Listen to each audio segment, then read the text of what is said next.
ആയിഷ റളിയല്ലാഹു തആല അൻഹ നബി സല്ലല്ലാഹു അലൈഹി വസല്ലം തങ്ങളിൽ നിന്നുള്ള ഹദീസുകൾ റിപ്പോർട്ട് ചെയ്തവരിൽ മുക്സിരീൻ എന്ന് പറയും. മുക്സിരീൻ എന്ന് പറഞ്ഞാൽ കൂടുതൽ ഹദീസ് റിപ്പോർട്ട് ചെയ്തവർ. നബി സല്ലല്ലാഹു അലൈഹി വസല്ലം തങ്ങളിൽ നിന്ന് കൂടുതൽ ഹദീസ് റിപ്പോർട്ട് ചെയ്തവർ 7 പേരാണ്. മനസ്സിലല്ലേ? അതിൽ അബൂ ഹുറൈറയും അബ്ദുല്ലാഹി ഇബ്നു ഉമറും അനസും കഴിഞ്ഞാൽ പിന്നെ ഏറ്റവും കൂടുതൽ ഹദീസ് റിപ്പോർട്ട് ചെയ്തവരാണ് ആയിഷ റളിയല്ലാഹു തആല അൻഹ. 2210 ഹദീസുകൾ ആയിഷ റളിയല്ലാഹു തആല അൻഹയിൽ നിന്ന് നിവേദനം ചെയ്യപ്പെട്ടിട്ടുണ്ട്. 2210 ഹദീസുകൾ. അതിൽ 174 ഹദീസുകൾ മുത്തഫഖുൻ അലൈഹിയാണ്. എന്ന് പറഞ്ഞാൽ ഇമാം ബുഖാരിയും മുസ്ലിമും ഒന്നിച്ച് റിപ്പോർട്ട് ചെയ്ത ഹദീസാണ്. 54 ഹദീസുകൾ ഇമാം ബുഖാരി മാത്രം ആയിഷയിൽ നിന്ന് റിപ്പോർട്ട് ചെയ്തു. 69 ഹദീസുകൾ ഇമാം മുസ്ലിം റിപ്പോർട്ട് ചെയ്തു.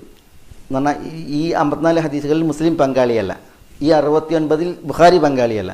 ബുഖാരിയും മുസ്ലിമും ഒന്നിച്ച് 174. ബുഖാരി മാത്രം 54, മുസ്ലിം മാത്രം 69.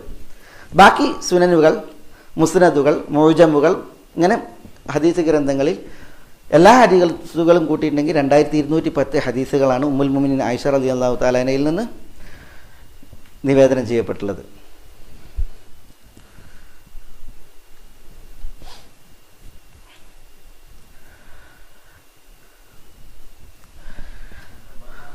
ഏ 54 ഇമാം ബുഖാരി മാത്രം റിപ്പോർട്ട് ചെയ്ത് ആയിഷയിൽ നിന്ന്. 69 ഇമാം മുസ്ലിം മാത്രം റിപ്പോർട്ട് ചെയ്ത്.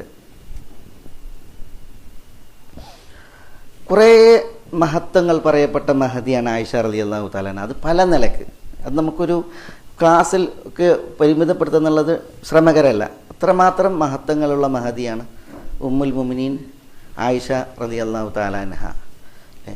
അബ്ദുറഹ്മാൻ ഇബ്നുൽ ഖാസിം ആയിഷ റളിയല്ലാഹു തആല അൻഹയുടെ സഹോദര പുത്രനാണ്. അവർ പറയുന്നത് കാനത്ത് തസൂമുദ്ദഹർ എന്നാണ്. കൂടുതൽ കാലവും വ്രതം, നോമ്പ് അത് ആയിഷ റളിയല്ലാഹു തആല അൻഹയുടെ പ്രത്യേകതയായിരുന്നു എന്നാണ്. ചില വർഷങ്ങളിൽ പെരുന്നാൾ സുദിനങ്ങളും അയ്യാമു തശ്രീഖിൻ്റെ നാളുകൾ ഒഴിച്ചാൽ ബാക്കിയൊക്കെയും ആയിഷ റളിയല്ലാഹു തആല അൻഹ നോമ്പെടുത്തിയിരുന്നു എന്നുള്ളത് വരെ റിപ്പോർട്ട് ചെയ്യപ്പെട്ടിട്ടുണ്ട്. അത്രമാത്രം വ്രതം ആചരിക്കുന്ന മഹദിയായിരുന്നു ഉമ്മുൽ മുഅ്മിനീൻ എന്നുള്ളതാണ്. അതേപോലെ തന്നെ അവരുടെ ധർമ്മനിഷ്ഠ, ദാനനിഷ്ഠ, ആ വിഷയത്തിൽ ഒരു വലിയ ചരിത്രം അബ്ദുല്ലാഹി ഇബ്നു സുബൈറുമായി ബന്ധപ്പെട്ടാണ്. ഈ അബ്ദുള്ള അവരിലേക്ക് ചേർത്താണ് ഉമ്മു അബ്ദില്ല. ആയിഷ റളിയല്ലാഹു തആല അൻഹ വിളിക്കപ്പെടുന്നത് ഉമ്മു അബ്ദില്ല എന്നാണ്. അബ്ദുല്ലാഹി ഇബ്നു സുബൈർ ആയിഷയുമായി എങ്ങനെ ബന്ധമാണ്? ഭയങ്കര ബന്ധമാണ് അല്ലേ? ആയിഷ റളിയല്ലാഹു തആല അൻഹ ഭയങ്കരമായിട്ട് ദാനം ചെയ്യുമായിരുന്നു എന്നാണ്. ആയിഷ ഉമ്മക്ക് സേവനം ചെയ്ത് ജീവിച്ചൊരു മഹദിയാണ് ഉമ്മു ദർറ. മറ്റൊരു മഹദിയാണ് ബരീറ. ആയിഷ ഉമ്മക്ക് ഖിദ്മത്ത് ചെയ്തിരുന്ന 2 മഹദികളാണ് ഉമ്മു ദർറയും ബരീറയും അല്ലേ? പല സഹാബികളും വലിയ സംഖ്യകൾ ദാനം ചെയ്യും. അസ്തഗ്ഫിറുല്ലാഹ്, അങ്ങനെ പറയാറില്ല, അങ്ങനെ ഉമ്മയാണല്ലോ. പിന്നെ ആയിഷ റളിയല്ലാഹു തആല അൻഹയ്ക്ക് നൽകുമായിരുന്നു എന്നാണ്. പക്ഷേ അത് ആയിഷ ഉമ്മ ആ ക്ഷണം ദാനം ചെയ്ത് തീർക്കും എന്നാണ്. ഉമ്മു ദർറയും ബരീറയും പറയുന്നത് വ്യത്യസ്ത സംഭവങ്ങളാണ്. ആയിഷ ഉമ്മ നോമ്പുകാരിയായിരിക്കും. ആ പകലിലായിരിക്കും ഇത് വന്നിട്ടുണ്ടാകുക. ആ പകലിൽ തന്നെ ഇത് ദാനം ചെയ്ത് തീർക്കും. നോമ്പ് തുറക്കാൻ സമയം ഒരു ഭക്ഷ്യപദാർത്ഥം വാങ്ങാനുള്ള ദിർഹം ശേഷിക്കുമായിരുന്നില്ല എന്നാണ്. മനസ്സിലായി? അപ്പോൾ ഇവർ ചോദിക്കും, ഉമ്മു ദർറയോ ബരീറയോ ഒക്കെ ചോദിക്കും, നിങ്ങൾ ആ പകലിലുണ്ടായിരുന്ന കാശിൽ അല്പം എടുത്തു വച്ചിരുന്നുവെങ്കിൽ നമുക്ക് നോമ്പ് തുറക്കാൻ വല്ലതും വാങ്ങാമായിരുന്നു. അപ്പോൾ ആയിഷ പ്രതികരിക്കുന്നതാണ്, ലോ അന്നി ദുക്കിർതു ലഫഅൽത്, അപ്പം നിങ്ങൾക്ക് ഓർമ്മപ്പെടുത്തിക്കൂടായിരുന്നോ? എങ്കിൽ എടുത്തു വെക്കായിരുന്നു. മനസ്സിലായി? അപ്പോൾ അങ്ങനെ തന്നെപ്പോലും മറന്ന് ദാനം ചെയ്യുന്ന മഹദിയായിരുന്നു ആര്? ആയിഷ ഉമ്മുൽ മുഅ്മിനീൻ റളിയല്ലാഹു തആല അൻഹ എന്നുള്ളതാണ്. അതിൻ്റെ കുറേ ഉദാഹരണങ്ങൾ നമുക്ക് കാണാൻ സാധിക്കും. അവരെത്രമാത്രം ധർമ്മനിഷ്ഠയായിരുന്നു എന്നുള്ളത്. അവരുടെ കീഴിൽ കുറേ യതീമുകൾ ഉണ്ടായിരുന്നു. മാത്രമല്ല സഹോദരങ്ങളുടെ മക്കളെ അവരായിരുന്നു വളർത്തിയിരുന്നത്. അതിൻ്റെയൊക്കെ ചരിത്രങ്ങൾ നമുക്ക് വേറെ വായിക്കുവാൻ സാധിക്കും. വിഷയം ദാനശീലം കൂടി എന്തു വന്നാലും അതൊക്കെ ദാനം ചെയ്തു തീർക്കുക എന്നുള്ളൊരു സ്വഭാവം വന്നപ്പോൾ ഒരിക്കൽ അബ്ദുല്ലാഹി ഇബ്നു സുബൈർ പറഞ്ഞു, കുഞ്ഞാമയുടെ വിഷയത്തിൽ, ആയിഷയുടെ വിഷയത്തിൽ പറഞ്ഞു, യംബഗി അൻ യുഖദ അലാ യദൈഹ എന്ന് പറഞ്ഞാൽ എന്താ? അവരുടെ കൈ പിടിച്ചു വെക്കണം എന്നാണ്. ഈ ഫിഖ്ഹിൽ ഒരു അധ്യായമുണ്ട്, കിതാബുൽ ഹജർ എന്ന് പറയാം. കിതാബുൽ ഹജർ. ഹജർ എന്ന് പറഞ്ഞിട്ടുണ്ടെങ്കിൽ ഈ കിട്ടിയ കാശ് എങ്ങനെ വിനിയോഗിക്കണം എന്ന് ബോധമല്ലാതെ ചിലവഴിക്കുന്നവരെ ഹജർ ചെയ്യും. ഹജർ എന്ന് പറഞ്ഞാൽ അവർക്ക് സ്വത്ത് ഉപയോഗിക്കാൻ കഴിയാതെ തടയും. ഇസ്ലാമിക രാഷ്ട്രം നിലവിലുണ്ടെങ്കിൽ അങ്ങനെ സ്വത്ത് തോന്നിയ രീതിയിൽ ചിലവഴിക്കുന്ന ദൂർത്താക്കുന്നൊക്കെ പ്രവണത ഉണ്ടെങ്കിൽ അത്തരം ആളുകളെ ഹജർ ചെയ്യും, സ്വത്ത് ഉപയോഗിക്കുന്നതിൽ നിന്ന് തടയും. ഇല്ലേ? ആ ഒരു വിഷയമാണ് ഇവിടെ പറയുന്നത്. അബ്ദുല്ലാഹ് ഇബ്നു സുബൈർ പറയുന്ന ആയിഷയുടെ വിഷയത്തിൽ ഹജർ ചെയ്യണം എന്നുള്ളത്. അപ്പോൾ ആയിഷ റളിയല്ലാഹു തആല ഇത് കേട്ട് അബ്ദുല്ലാഹ് ഇബ്നു സുബൈർ എങ്ങനെ പറയുന്നത്, അപ്പോൾ അബ്ദുള്ള അങ്ങനെ പറഞ്ഞു എന്ന് ചോദിക്കുകയാണ്. അപ്പോൾ അബ്ദുള്ള അങ്ങനെ പറഞ്ഞിരിക്കുന്നു. അപ്പോൾ ആയിഷ റളിയല്ലാഹു തആല ഒരു മനുഷ്യനാണ്, തൻ്റെ ദാനത്തിൻ്റെ വിഷയത്തിലാണ് ഈ പറയുന്നത്. അതുകൊണ്ട് പറഞ്ഞ് ശപഥം ചെയ്ത് സത്യം ചെയ്ത് പറഞ്ഞ് ഇനി ഞാൻ മേലിൽ അബ്ദുള്ളയോട് മിണ്ടൂല, സത്യം ചെയ്ത് ആണയിട്ട് പറഞ്ഞ് ഇനി ഞാൻ അബ്ദുള്ളയോട് മിണ്ടൂല. അബ്ദുള്ളയെ സംബന്ധിച്ചിടത്തോളം ആയിഷ വളരെ എന്താണ് ഉമ്മൻ്റെ സ്ഥാനത്തല്ലേ. അബ്ദുള്ള പലതവണ ശ്രമിച്ച് സംസാരിക്കാൻ ആയിഷ സമ്മതിച്ചില്ല, കൂട്ടാക്കിയില്ല, വാശിയിലായിരുന്നു അവരും. അങ്ങനെ ആ നാളുകൾ നീണ്ടുപോയി. അബ്ദുള്ളയെ സംബന്ധിച്ചിടത്തോളം ഊണും ഉറക്കില്ലാത്ത അവസ്ഥയായി. അവസാനം നബി സല്ലല്ലാഹു അലൈഹി വസല്ലം തങ്ങളുടെ കുടുംബക്കാർ ആയിഷ റളിയല്ലാഹു തആലക്ക് അവരോട് വലിയ ആദരവും ബഹുമാനമായിരുന്നു. അവരെ അബ്ദുല്ലാഹ് ഇബ്നു സുബൈർ ചെന്ന് കാണുകയാണ്. അങ്ങനെ അബ്ദുറഹ്മാൻ ഇബ്നു അബ്ദു യഗൂസ് ഇബ്നുൽ അസ്വദും മിസ്വറ ഇബ്നു മഖ്റമയും അവർ റസൂലുള്ളാഹിന്റെ കുടുംബക്കാരാണ്.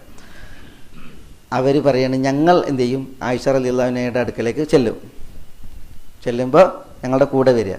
അപ്പോൾ ആയിഷമ്മൻ്റെ അടുക്കലേക്ക് അങ്ങനെ വാതിൽ തുറന്ന് കയറി ചെല്ലാൻ പറ്റൂല, പിന്നെ പെർമിഷൻ ചോദിച്ചിട്ട് അനുവാദം കിട്ടിയിട്ടേ കയറാൻ പറ്റുള്ളൂ. അപ്പോൾ ഞങ്ങൾ കയറുമ്പോൾ ഞങ്ങളുടെ കൂടെ കയറിയിട്ട് ഉമ്മയാണല്ലോ, കുഞ്ഞാമ്മയാണ്, എന്താണ് ചെയ്യേണ്ടത് അത് ചെയ്തോ എന്ന് പറയണം. അതുവരെ അബ്ദുള്ള വന്നിട്ടുണ്ടെങ്കിൽ വാതിൽ തുറന്ന് കൊടുക്കില്ല, സമ്മതം കൊടുക്കില്ല. അങ്ങനെ അബ്ദുറഹ്മാൻ ഇബ്നു അബ്ദു യഗൂസും മിസ്വറ ഇബ്നു മഖ്റമയും ആയിഷമ്മയുടെ ഹുജറയുടെ ബാക്കിൽ വന്നിട്ട് പറഞ്ഞ്, ഉമ്മ ഞങ്ങൾ കയറട്ടെ എന്ന് ചോദിച്ച്. അപ്പോൾ പറഞ്ഞ് കയറിക്കോളും, ഞങ്ങളെല്ലാവരും കയറട്ടെ എന്ന് ചോദിച്ചു. അപ്പോൾ ആയിഷമ്മ ശ്രദ്ധിച്ചിട്ടില്ല, എന്നാൽ എല്ലാവരും കയറിക്കോളി എന്നാണ്. അപ്പോൾ എന്ത് ചെയ്തു, അബ്ദുറഹ്മാനും മിസ്വറയും ഈ അബ്ദുല്ലാഹ് ഇബ്നു സുബൈർ ഒന്നിച്ച് കയറി. അബ്ദുല്ലാഹ് ഇബ്നു സുബൈർ ആയിഷമ്മയുടെ മേൽ കെട്ടി പിടിച്ച് വീണ് കരഞ്ഞ് ക്ഷമാപണം നടത്തി. ഇവർ ഷഫാഅത്തും ചെയ്തു. അബ്ദുറഹ്മാൻ ഇബ്നു അബ്ദു യഗൂസും മിസ്വറ ഇബ്നു മഖ്റമയും ഷഫാഅത്ത് നടത്തി. അവസാനം ആയിഷ റളിയല്ലാഹു തആല എന്ത് ചെയ്ത്, മിണ്ടി മാപ്പാക്കി. ആ ശബ്ദം ചെയ്തിട്ടുണ്ട് മിണ്ടൂല എന്നുള്ളത്, ആ ശബ്ദത്തിന് ലംഘനമായല്ലോ.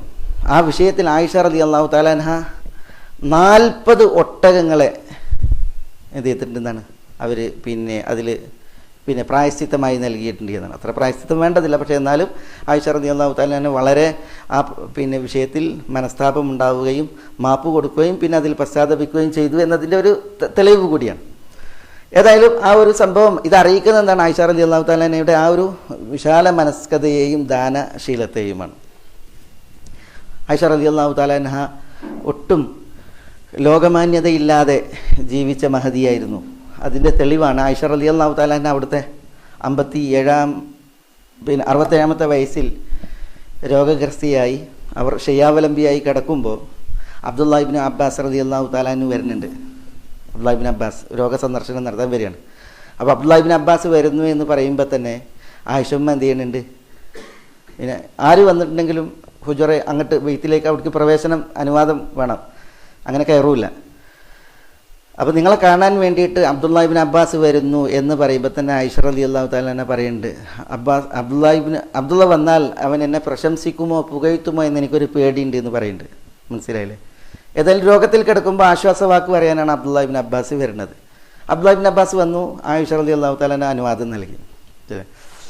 അപ്പോൾ ആ ഒരു രോഗത്തിൽ ആശ്വാസമാകാൻ വേണ്ടിയിട്ട് കുറേ യാഥാർത്ഥ്യങ്ങളാണ് അബ്ദുല്ലാഹ് ഇബ്നു അബ്ബാസ് എണ്ണുന്നത്. കുറേ വിഷയങ്ങൾ പറഞ്ഞ് അല്ലാഹു സുബ്ഹാനഹു വ തആല ആകാശത്തിനുപരിയിൽ നിന്ന് നിങ്ങളുടെ നിരപരാധിത്വം തെളിയിച്ച് നിങ്ങളുടെ വിഷയത്തിൽ ഖിയാമത്ത് നാൾ വരേക്കും പാരായണം ചെയ്യുവാനുള്ള ആയത്തുകളെ അല്ലാഹു സുബ്ഹാനഹു വ തആല അവതരിപ്പിച്ച് തയമ്മമിൻ്റെ വിഷയം അത് നിങ്ങളുടെ കാരണത്താലാണ് അള്ളാഹു അതിൽ ആയത്തിറക്കി തുടങ്ങി കുറേ ഇബ്നു അബ്ബാസ് അള്ളാഹു റസൂലിന് ഏറ്റവും ഇഷ്ടപ്പെട്ട സഹധർമ്മിണി നിങ്ങളായിരുന്നു തുടങ്ങി കുറേ അവരുടെ ഗുണങ്ങൾ എണ്ണുന്ന ആ ഒരു സാഹചര്യം വന്നപ്പോൾ ആയിഷ റളിയല്ലാഹു തആല അൻഹ പറഞ്ഞ വാക്കാണത്, യാ ലൈതനി കുൻതു നസിയം മൻസിയ. യാ ലൈതനി കുൻതു നസിയം മൻസിയ എന്ന് പറഞ്ഞാൽ എന്താ, ഞാൻ എല്ലാവരാലും വിസ്മരിക്കപ്പെട്ട ഒരു വ്യക്തിത്വമായിരുന്നുവെങ്കിൽ എത്ര നന്നായിരുന്നു എന്ന് പറഞ്ഞാൽ എല്ലാവരും വിസ്മരിക്കപ്പെട്ടതെന്ന് പറഞ്ഞിട്ടുണ്ടെങ്കിൽ ആരോരും അറിയാത്തൊരു കഥാപാത്രം, ഒരു വ്യക്തിത്വമായിരുന്നുവെങ്കിൽ എത്ര നന്നായിരുന്നു എന്ന് പറഞ്ഞെങ്കിൽ എൻ്റെ മഹത്വങ്ങളാണല്ലോ ഈ പറയുന്നത്. ആ മഹത്വങ്ങൾ എണ്ണപ്പെടാൻ മാത്രം മഹദിയാണ് ആയിഷ റളിയല്ലാഹു തആല. പക്ഷേ ആളുകൾ ഇങ്ങനെ എണ്ണി പറയാൻ മാത്രം ആയിഷ എന്തായി, പ്രസിദ്ധിയായി. അങ്ങനെ ഒരു പ്രസിദ്ധ അല്ലാതിരുന്നുവെങ്കിൽ ഞാൻ എന്നാണ് അവർ പറയുന്നത്. മനസ്സിലായത്? അവരുടെ ആ ഒരു ലോകമാന്യതയില്ലാത്ത, പുറംപൂച്ചില്ലാത്ത ഒരു പ്രകൃതത്തിൻ്റെ ഒരു ലക്ഷണം കൂടിയാണ്.